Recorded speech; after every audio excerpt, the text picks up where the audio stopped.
Welcome to O-Talkin' with Dave. Put your hands together for the pastor of positivity whose glass is always at least half full. Here's Dave. Hey, how we doing out there? I hope you're doing great. I hope you're not quitting. That's what we're talking about today. I know I get into these words, but words mean things.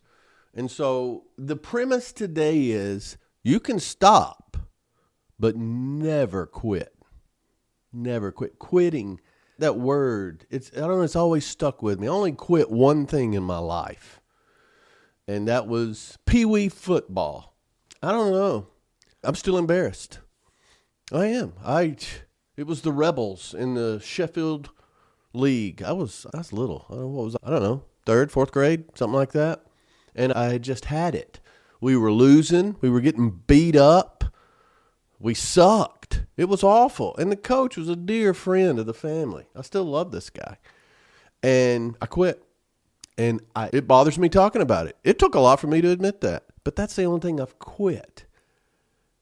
Yeah. When you start doing something in life, we make decisions.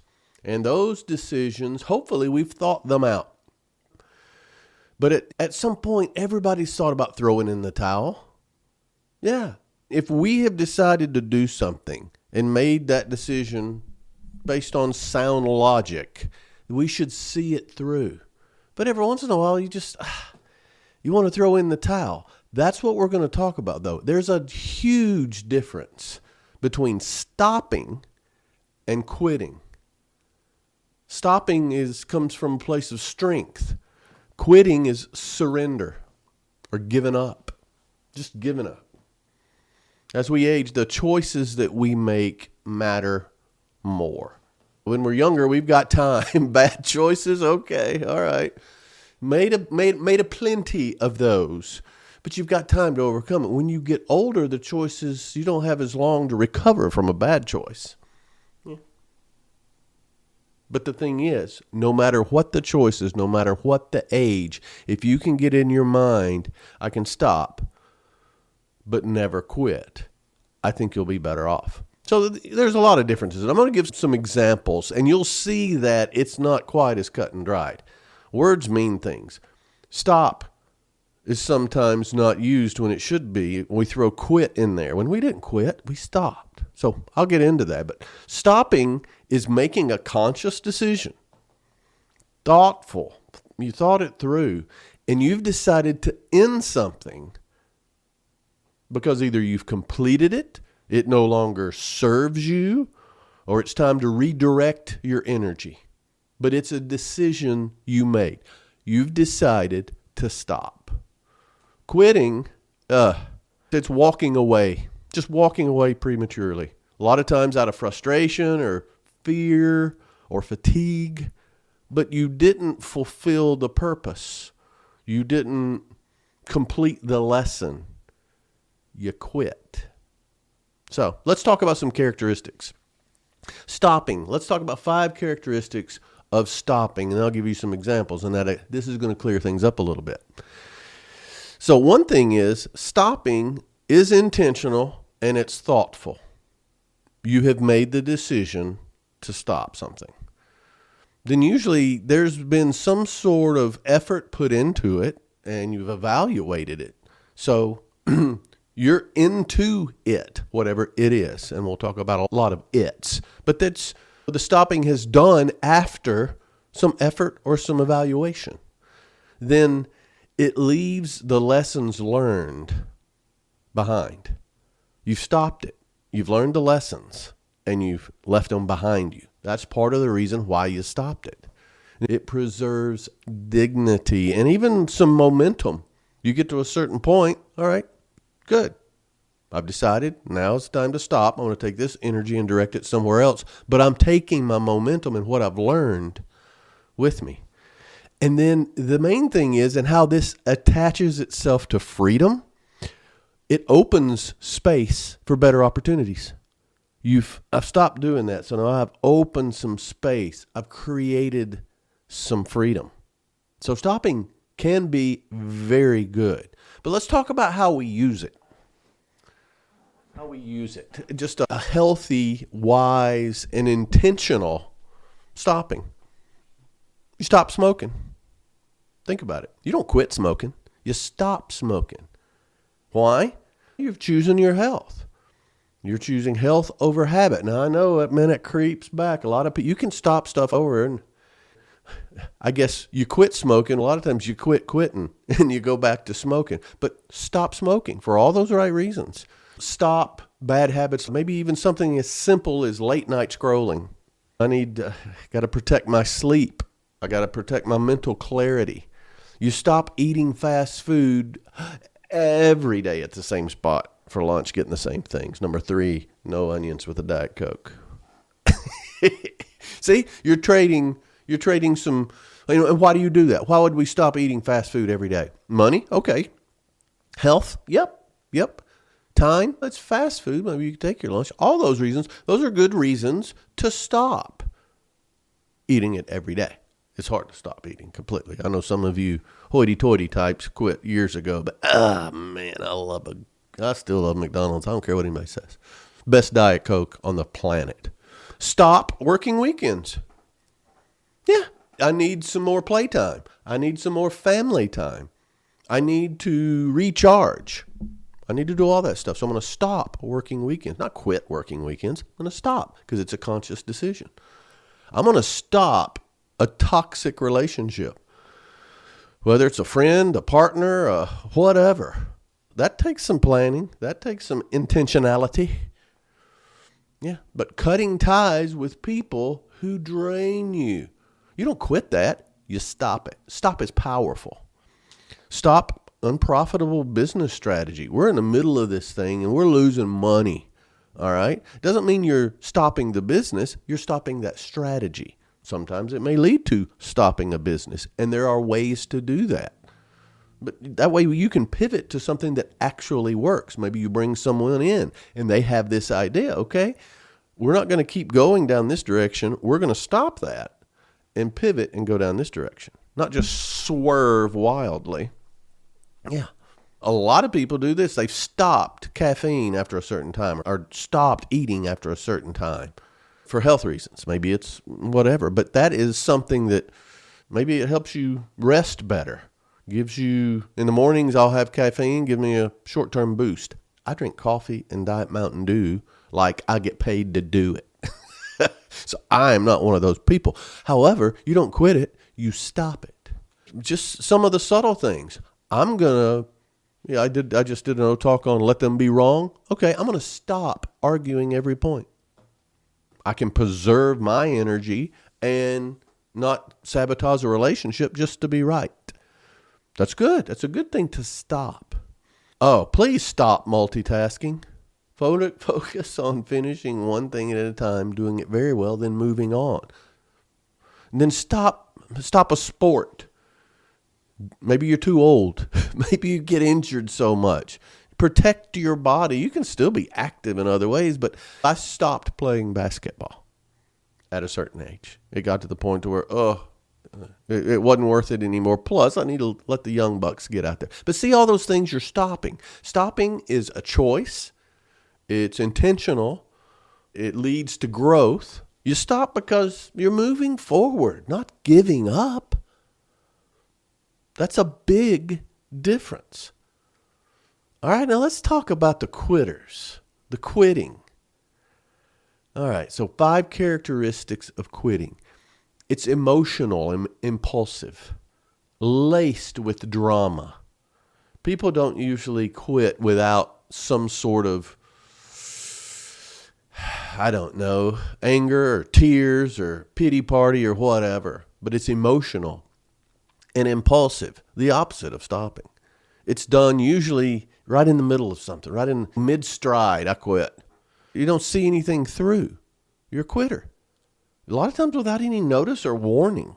And really, it leaves a bad taste in the people you're quitting, whatever that is involved. But there's a lot of regret because of unfinished business. I didn't finish. One thing in running, and I don't run anymore, I stopped doing that. The thing was finish. That was the goal. It wasn't a time. wasn't to make it in a certain time period. It was to finish, to not quit. Because you have some regret. Something's just unfinished there. And quitting damages your confidence, but it also damages your reputation. There are people who've quit things and, my goodness, they're job hoppers. A lot of times they're quitters. And we'll get to the examples here in a second, but it damages your reputation. And it creates, once you quit, it becomes easier to quit. Things get tough, I'll just quit. I've done it before. I lived through it. Yeah, but it did all those things to you and to others and your reputation and your confidence and your self-esteem. Can't stand it. I quit quitting that one time. So let's talk about real life examples like we did with the stopping. So quitting exercise after a week. Yeah, it was too hard. I was sore. Just quit. Just quit going. You quit college because of one bad grade. Oh my goodness. I know people who were much top of the class in high school, and they get to college, they never made a B before. That's what college is for, to challenge you. But you get one bad grade, and people either threaten to or quit or change their major or whatever. Just don't quit. You got to look at long-term growth over short-term setback. That's one thing about college. I'm not a big proponent of college, which a lot of you are lambasting me for, other than certain disciplines, of course. However, what college teaches you is what you're made of. So maybe you shouldn't have ever gone. Okay. You know what you do? You stop, and then you go a different direction. Don't just quit. Or quitting a marriage, walking out on a marriage without counseling or communicating, just stopping, just leaving by with no communication. Whew. You don't think that's going to come back and haunt you? It will. Here's something I've been guilty of, and it's not a big quit, but I'm going to put it in here. Quitting a diet or a health program after one cheat meal. Yeah, I'll start again Monday. You always start diets on Monday, by the way. Yeah, I've screwed this up. I'll start again Monday. What you did is you quit. You quit. So you're trading discipline for discouragement. Yeah, it's discouraging. So upset with myself. But that Cinnabon practically crawled into my truck. Yeah. Quitting a sales job after one bad month. I've seen so much talent, and they just give up. Some things you have to build momentum. It's an investment in time. And just to quit, that's not stopping. That's quitting. You need to stick it out and see what you can do, and then make decisions about the future. I know so many people in music, they come in and you make it look easy, especially like guitar. Guitar just doesn't click with me. I can do the cowboy chords and strum and all that stuff. But a lot of people, you know what gets them? When you first start making those chords, your fingers hurt and they're sore. Sometimes they're bleeding and people quit. Too much, hurts too bad. Fingers hurt too bad. They callous over. Just keep going and it calluses over.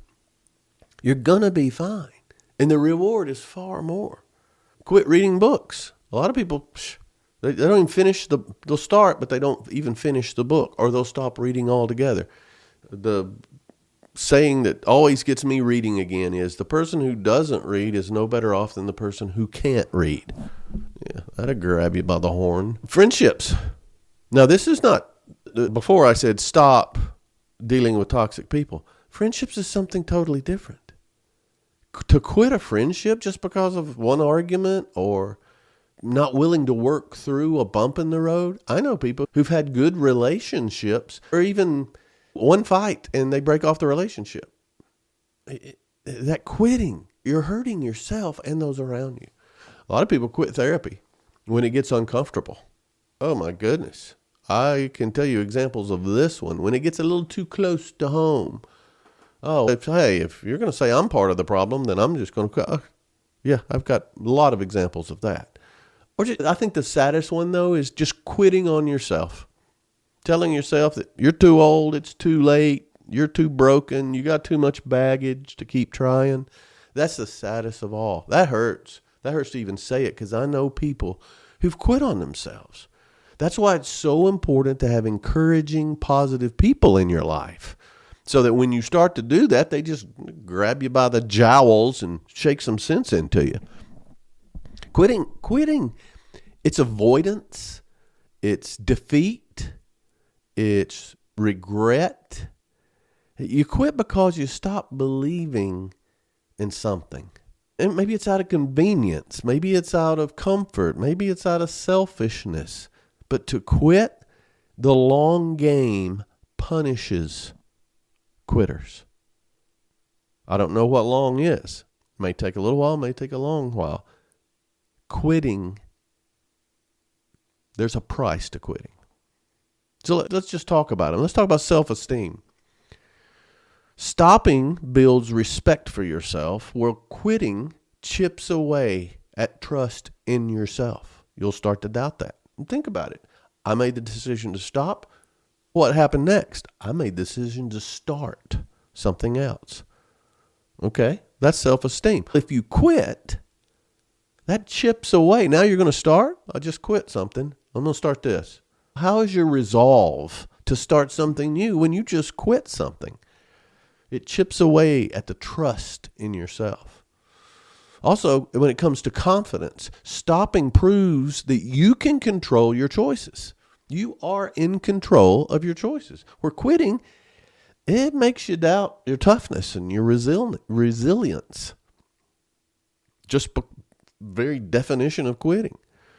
And then looking forward, looking at your future, stopping gives clarity. And you've created that space and freedom for more choices going forward. Where quitting just builds that hesitation and fear that what's going to happen when I'm challenged? What's going to happen when it gets tough? And see, it's in home, work, and play, which everything is. You know that. Yeah, but at home, stopping is like deciding to stop renovating the bathroom after it's done because you finished. Maybe let's just stop and not do the rest of the house. Let's wait 6 months. We finished that. Quitting would be abandoning the project halfway through and living with exposed drywall everywhere. Now, full disclosure, I have started many projects that I didn't specifically and individually finish. What I did was I stopped and said, I'm in over my head. We need to go in a new direction. Let me call the guy. I get the guy in. He finishes it, and everybody's happy. I usually spend a lot more money that way. But quitting would just be, that's how, hey, this is good enough. And you live in squalor instead of getting the job done. I didn't stop the job. I stopped getting in the way of the job getting done.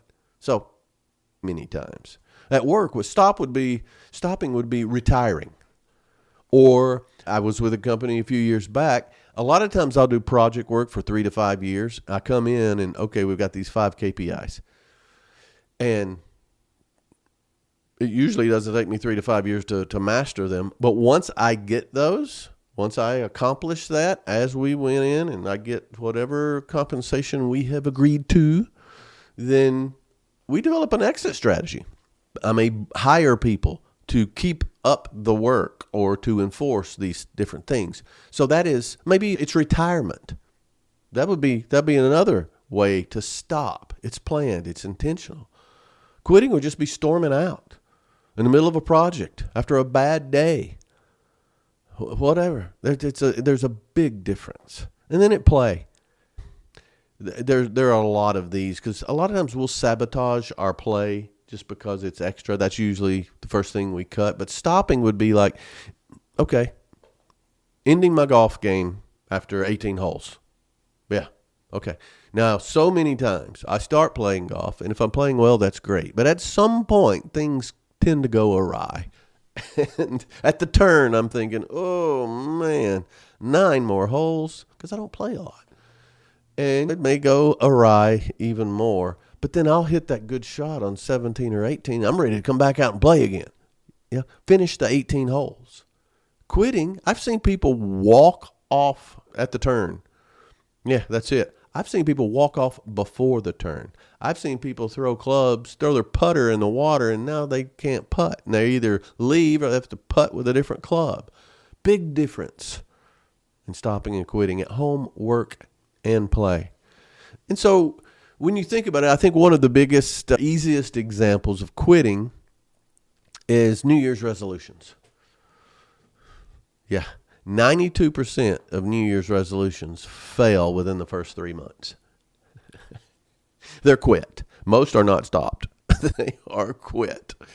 Gallup survey found that 70% of people who quit a job without another plan regretted it within a year and considered it a massive mistake, one that's very hard to overcome.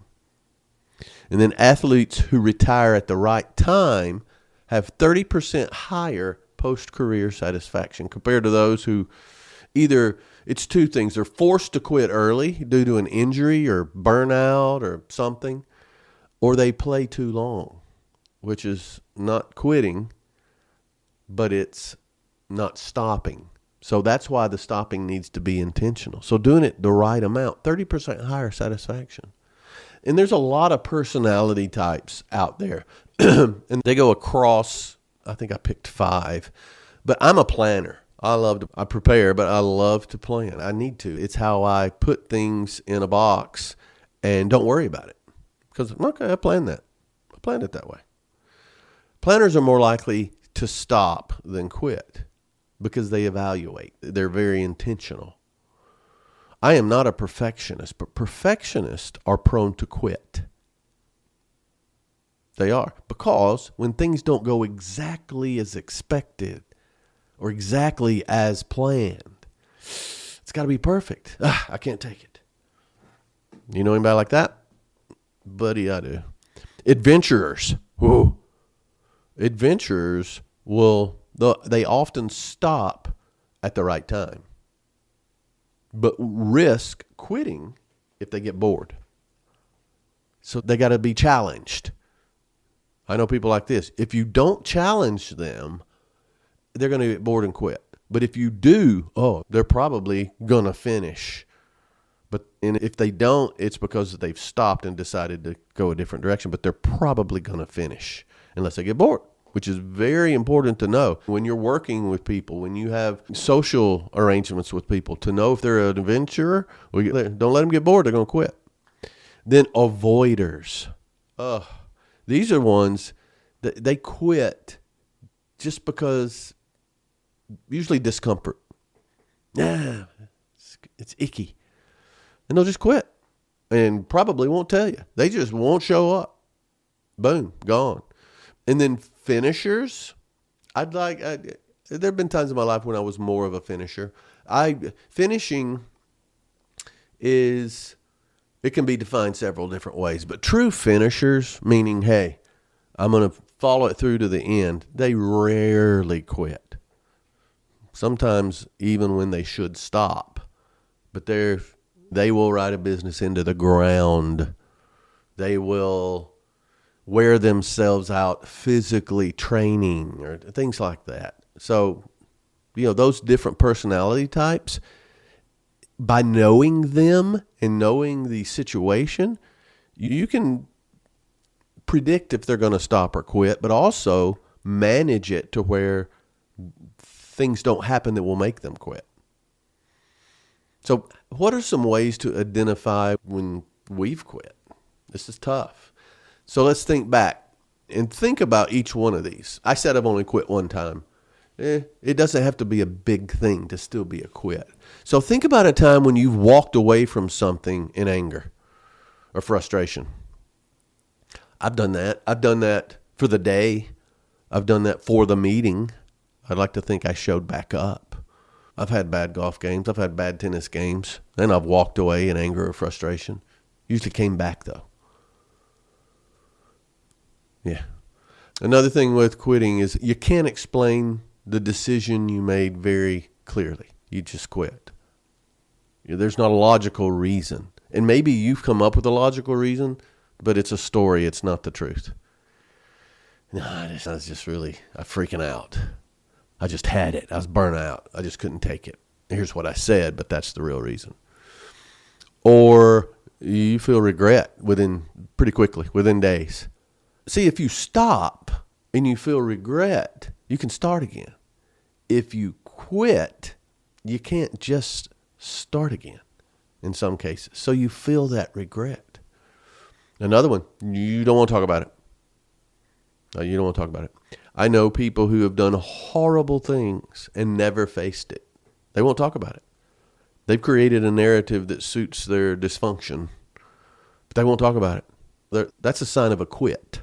If you won't talk about something, why not? Probably because you quit something. Maybe something else, but that's an indicator. Or it's probably a quit when you blame others for why you stopped. You won't use the word quit. Yeah. So that's a few things. You walk away in anger. You can't explain the decision clearly. You feel regret within days. You don't want to talk about it. Or you blame somebody else. Quitting is so harmful because it creates a habit of escape, of abandonment, of neglect. The habit is the tough word there, not the neglect and the escape and the abandonment. The habit. It just gets easier the more you do it. And you're not tough. It weakens your resilience.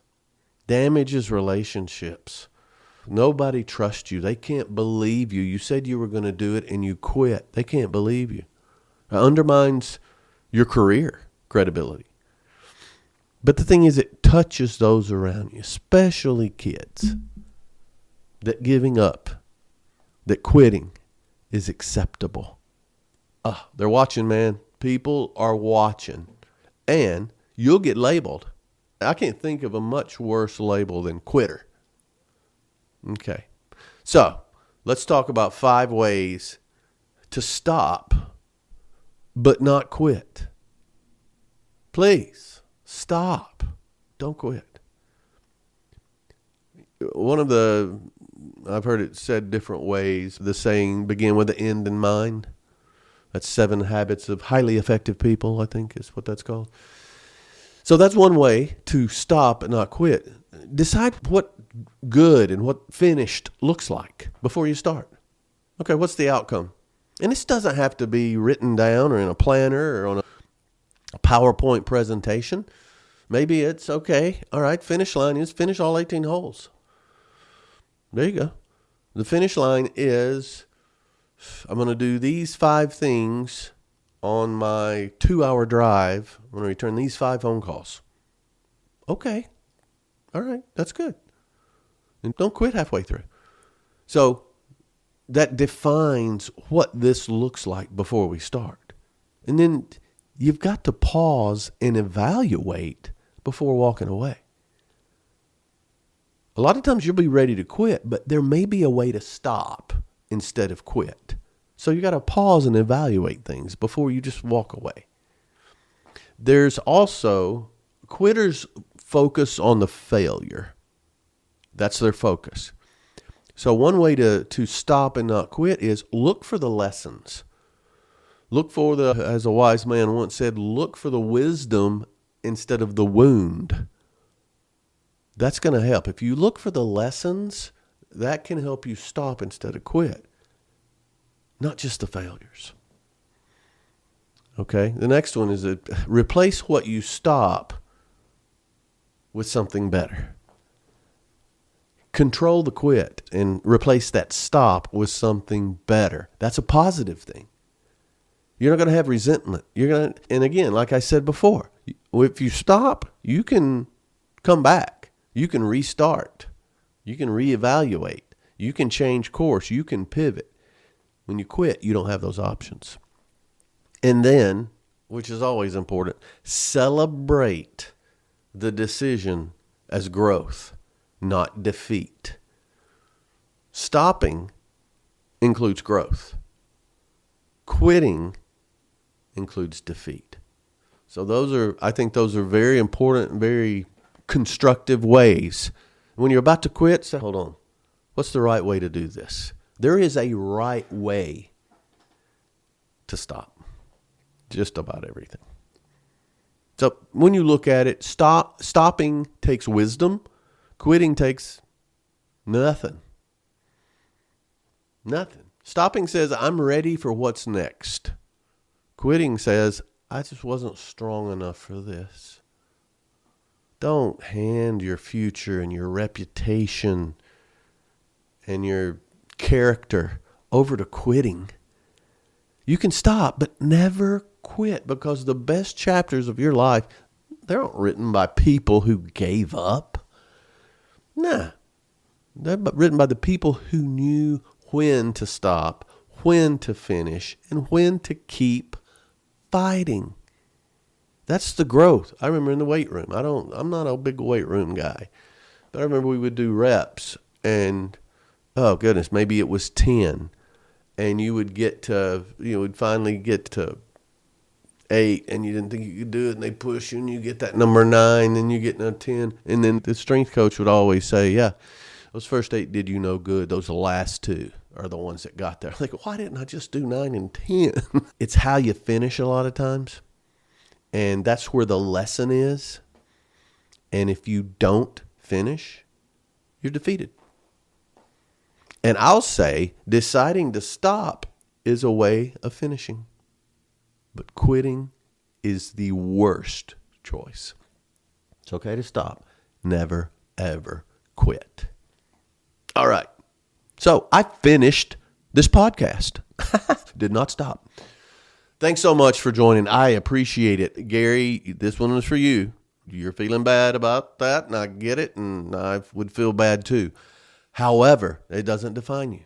We can keep going. And I'm excited about what you guys are sending to me. David@otalks.com. Dave@otalks.com. I read them all. I line them up. Sometimes you guys have such good ones lately. I will do it and put it to the front of the line. I'll move the others back and put it, yes, because I want it to be topical. I want it to be pertinent. I want it to be timely.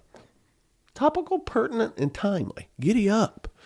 Thanks so much for joining. I appreciate you. Thanks for hanging out. Thanks for hanging on. Thanks for Talking with Dave. Giddy up.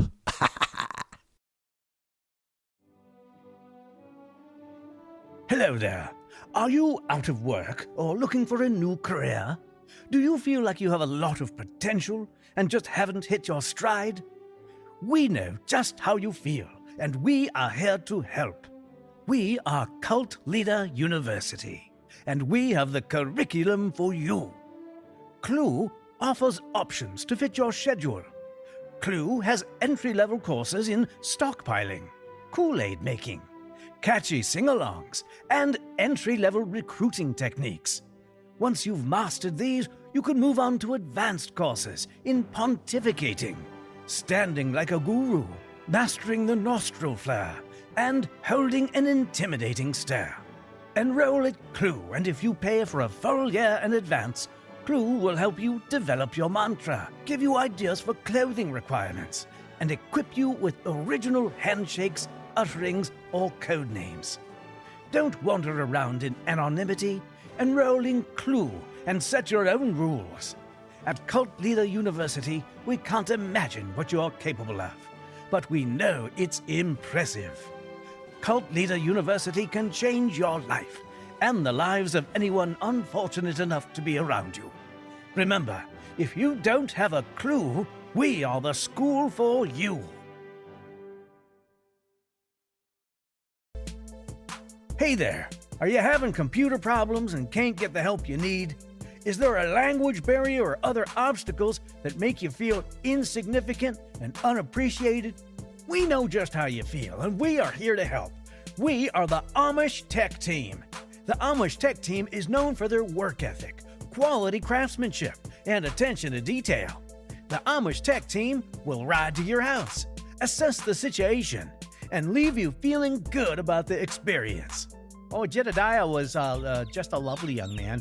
He didn't fix my computer, but he built me a new desk, repaired my roof, and planted 2 rows of corn in the backyard. All of our technicians at the Amish Tech Team are English-speaking, respect traditions, and know their way around a grist mill. Send a letter by mail or carrier pigeon today, and when we get it, we will hop in the first buggy available and head out to your place. And the first 10 requests will get a complimentary jar of sorghum or an Amish Tech Team horseshoe to use as a paperweight. It's a real horseshoe. You don't have to put up with services that put you on hold or talk funny. Contact the Amish Tech Team and we'll be right out as soon as we get your message.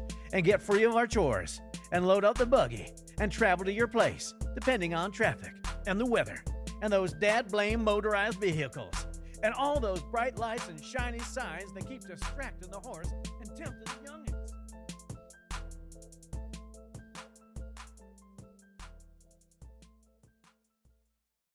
Have you recently started a new job and feeling a little overwhelmed with all the new challenges and requests from your coworkers? We know just how you feel, and we are here to help. Call Greenhorn Supply. We have everything you're being asked to deliver. Blinker fluid, polka dot paint, metric hammers. Don't look dumb just because you're new. Let us help you out. We've got left-handed screwdrivers, hammer grease, and if you need a bucket of steam, we just got in a truckload. And if you call in the next 3 minutes, we'll give you our free instruction manual covering how to milk a bull and how to get to the second floor or the basement of a one-story building. Call 1-800-486-3862. That's 1-800-I-AM-DUMB. Or visit our website at greenhornsupply.no.edu. Plug in your social security number and credit card info and we'll deliver your order same day. Or just send us cash to 1449 Gullible Lane, BFE, OU812, and we'll deliver your order same day. Don't look stupid just because you're new. Call Greenhorn Supply.